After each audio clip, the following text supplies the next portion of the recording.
right, we got some enormous news for Rivian stock investors today as the company announced details of the joint venture between itself and the Volkswagen Group. So in this video, I'm going to dig through the very complex financial details between the two. The arrangement has a lot of moving parts, different tranches of equity and lending. There's a lot to know here about this investment between the two massive car companies. So I'm going to dig through the details, try and simplify these things as much as I can because it was very complex. So there's a lot to cover. Let's get into it. I want to thank the Motley Fool for sponsoring this video. Visit fool.com/Parkev for the 10 best stocks to buy now. So the headline number was up, right? Previously, they had noted that they were going to enter into this arrangement, and the headline number was $5 billion, the total value of the money that Volkswagen would give Rivian. But now that increased, the headline number jumped to $5.8 billion. And we got a lot of details about the arrangement. So one of the benefits, or one of the reasons why Rivian is interested in this deal is because it's going to offer structural cost advantages and be scalable across multiple vehicle brands, segments, price points, and international markets. Rivian needed to do this. Volkswagen, not so much, right? Volkswagen saw an opportunity here with Rivian, a struggling EV company, losing billions of dollars every year. Over $1 billion every quarter was leaving the company. They needed a cash injection, and this was one way that Volkswagen could capitalize on this situation. But Rivian did not get a very bad deal out of this, I don't think. And you can see that reflected in Rivian's stock price is jumping close to 20% today. It's up close to 20% on the back of this news. And I think that highlights that Rivian got a pretty good deal out of this situation, given the position they were in, right? Losing all that money every quarter, over $1 billion. Volkswagen could have maybe negotiated a better deal, perhaps, but Rivian, kudos to the management team for securing this kind of deal, given the situation they were in, right? So one of the things that's going to happen is their in-house technology includes software and electrical hardware, which are part of the joint venture, as well as propulsion and autonomy, which are not part of the joint venture and will remain fully Rivian owned. So what is going to be included in the joint venture is software and electrical hardware. What will not be included in the joint venture will be propulsion and autonomy. So that's still fully Rivian's. Rivian will still hold on to that technology. All right, more details here. So the joint venture is expected to apply scalable technology across both VW and Rivian's combined electric vehicle volumes and lower Rivian's expenses while driving greater innovation. Future development costs for the shared electrical architecture and software stack will be shared between Rivian and the VW Group. So up until this point, Rivian had been making investments in its own software stack and technology, and it had to bear the full brunt of those costs. It had to pay for all of those costs. And that's a really high price to pay, especially when Rivian is only producing 50,000 units annually. And that's not expected to grow by very much if it was just by itself. The demand for electric vehicles is like a fraction of what most EV companies thought it was going to be at this point. So it didn't make sense for Rivian to bear the full brunt of those costs. It was uneconomical to do so. Now with the joint venture, Rivian can share those costs. So it won't have to pay as high of a cost per unit for that technology. It can be now spread across more units of production because VW is undoubtedly going to be producing much more electric vehicles than Rivian is. And so they can spread those costs across a greater number of units, thereby lowering the cost per unit on the investment in this software stack. So through 2028, VW will fund 75% of the joint platform cost in the joint venture.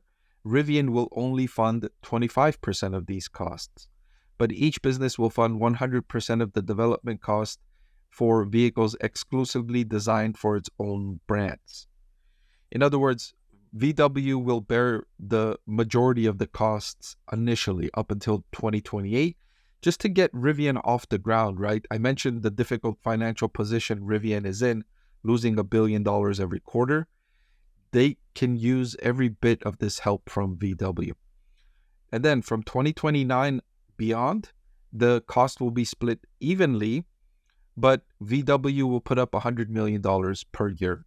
So even split plus $100 million from VW. Over the longer term, the Rivian also expects to see an opportunity for material cost savings across electrical hardware components, creating a highly competitive zonal architecture cost structure. When Rivian, I mentioned they're only making about 50,000 units per year, right? It's one of the smallest car companies in the world in terms of annual unit production.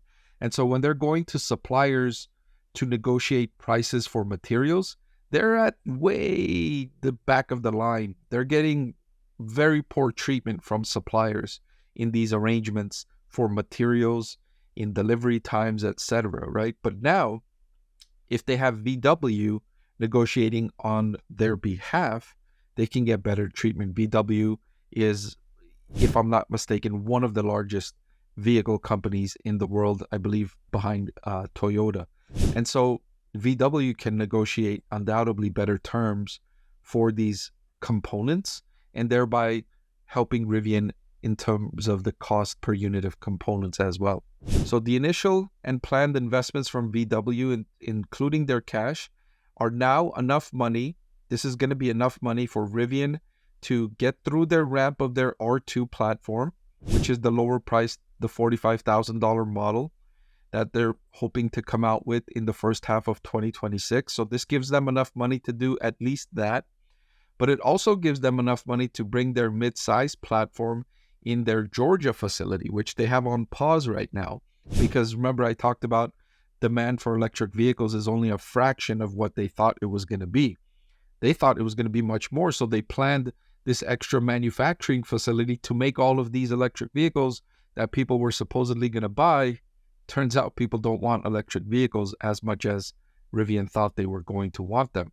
Still, Rivian's looks like they are going to plan on resuming production in the Georgia facility. And if they can get that going and produce, that facility was rumored to have a production capacity of between 1 to 2 million. If they can get up there, then the business can be self-sustaining, cash flow positive. But they can't be self-sustaining and cash flow positive if they're only making 50,000 units. You just can't do that with the car company, especially if you didn't plan to be that small, right? Rivian planned to be much larger and thereby invested a lot more capital because of the size it expected to reach. And so now that it's so small compared to where it thought it was going to be, those losses are mounting on the bottom line, and it needs to have the plan to get to that larger scale. And this deal gives them that plan to get there. It lowers their variable cost, the cost for production per unit. It also gives them the capital to invest in the expansion facility to get it up and running and then to produce so many vehicles that can thereby lower the cost per unit, and they can sell these vehicles at lower prices. And at least that could facilitate some more consumer demand, because at the current price points, electric vehicles, and I've been saying this, I must sound like a broken record, they're more expensive than their counterparts and they're a lot less convenient. So it only makes sense for like 1/10 of the world's population right now. Those that have access to charging in their home and those that could use, they don't commute very long, and etc., right? So a small fraction of the world's population, electric vehicles are a good fit for them right now. But if Rivian can produce a lot more and lower the price, then that would be attractive to many more individuals. Okay, so the details of the capital that's going in. So there's going to be a convertible note in the amount of $1 billion that was issued in June 2024. The pricing for this will be $500 million of the note will convert into Rivian equity on a price of $10.84 per Rivian share. So VW will get to buy $500 worth of Rivian stock at $10.84 per share, essentially. So they're getting a good deal on that one. Then the other $500 million will convert into Rivian equity based on the 45-day trading day leading up to the date of the conversion. So that will be based on whatever the trading price is, the volume weighted average price of the stock of the 45 days leading up to the date of conversion. So that may or may not be a good deal. It'll depend on the trading price. All right, the next $1 billion of equity investment, VW Group will make an additional $1 billion in Rivian equity no earlier than June of 2025. Okay, at that point, if the company has completed a couple of the restrictions, which one of them is to have 2 consecutive quarters of gross profit, if Rivian does achieve that, then VW will make an investment at a 33% premium to the volume weighted average price leading up to the investment. So Rivian will get a good deal there. They'll get 33% premium to their share price. Then the $750 million that's going to come in the year 2026, VW will make that initial investment conditioned upon the joint venture successfully testing a vehicle in one of VW's models. So you probably already heard announced, VW is reviving a brand called Scout Motors, where it's going to have exactly the type of vehicles that Rivian is selling, an electric SUV and an electric pickup truck at similar price points, lower price points than where Rivian's at now. So that's part of the downside for Rivian, is that they are helping a competitor launch brands that are going to directly compete with Rivian models. Okay, and then the last 2 tranches will be a loan of $1 billion, which is expected in 2026, which will be a non-recourse loan driven by Rivian, backed by Rivian's equity stake in the joint venture. But the interest rate of the loan will be equal to VW's cost of debt on a 7-year maturity. So that's a great deal for Rivian again, because they're going to be able to borrow money, $1 billion, at the interest rate that VW pays, which the interest rate that VW pays is much lower than the interest rate that Rivian has to pay, because Rivian is in a much more desperate position. And so lenders ask for a much higher interest rate if they're going to lend to Rivian, versus if you're going to lend to VW, won't ask for as much of a high interest rate. So that's going to benefit Rivian as well. And then the final tranche, the equity investment of $460 million, which will happen around 2028. That will be at an 84% premium to the 30-day trading price. So like I mentioned, Rivian getting a pretty good deal here on all of these terms, except for maybe the first term, where VW will get to buy $500 million worth at $10.84 per share. Other than that, the other, $5 billion that Rivian's going to get is going to come at a good price for Rivian. All right, so here's why VW is willing to do that, because they're going to get a lot from Rivian. Their technology is worth a lot for VW.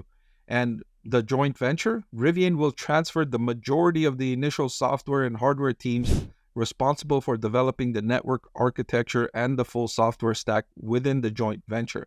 So it's going to be Rivian's people that are going into this joint venture, creating this technology that VW will benefit from. That's why VW is willing to make this investment, because they're going to be getting a lot from Rivian. It's going to help VW launch their electric vehicle brands and get them out to the mainstream and get them out in large numbers of units. So I think it's a good deal for both sides, especially given what I said earlier, the desperate position that Rivian is in to be able to secure this kind of a deal, I think was great. So I think this was great news for Rivian. The details were much better than I was expecting from the Rivian point of view here. Hey everyone, if you like watching my videos, then I've added a great complimentary product just for you. I've created a book, I've written a book that's available for sale now that highlights my 6-step investing framework. Even if you don't follow that investing framework, just reading it and knowing how I evaluate stocks will make it a lot more interesting and informative to watch my videos. I've added the link in the description below.